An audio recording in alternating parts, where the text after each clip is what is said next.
Hi and welcome back to Learn Again guys. So ngayon guys, andito tayo sa may hallway ng drive-thru ng Jollibee. So ituturo ko sa inyo ngayon kung paano mag-drive-thru dito sa Jollibee. So sa ngayon guys, no, nakapila tayo. Ayan, mabilis na naman yung pila pagdating sa drive-thru. Ayan, so dito sa kanilang tagiliran or sa may gilid, merong mga naka-display dyan na menu. So mamimili lang kayo dyan kung ano yung gusto nyong foods. Ayan, so dito tayo ngayon. Ayan, mamimili ka lang dyan guys. Meron na ring price dyan. At kung gusto ng mga value meals, ayan, may mga ano siya. Parang nakaset na siya na meals guys, no? And kung gusto nyo naman na rice with chicken. Okay. Ayan, so syempre dahil ano lang tayo guys, nasa affordable price lang, no? Ayan, bibili tayo ng mix and match nila. Ayan, so dun sa may teller, ayan, or sa may cashier, sa may harapan, dyan po natin sasabihin yung ating order.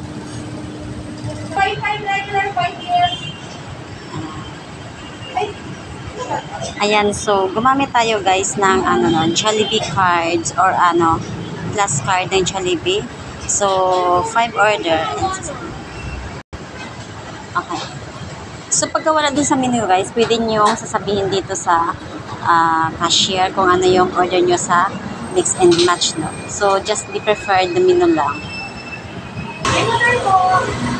So ito yung ating resibo.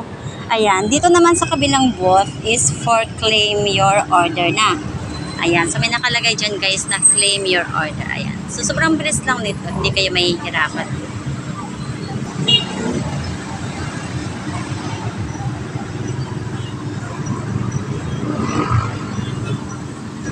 So dito yung booth naman na ibibigay nila yung ating order guys. So makikita nyo yan, no? Ayan, sobrang bilis lang kaysa sa loob tayo pipila.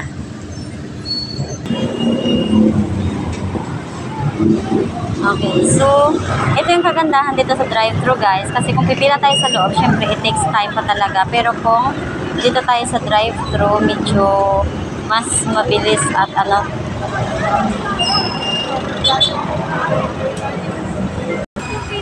Ayan, thank you. Sige, so ito na yung ating order guys. Let's go. Thank you so much for watching. And don't forget to hit like, subscribe, and share na sa ating video.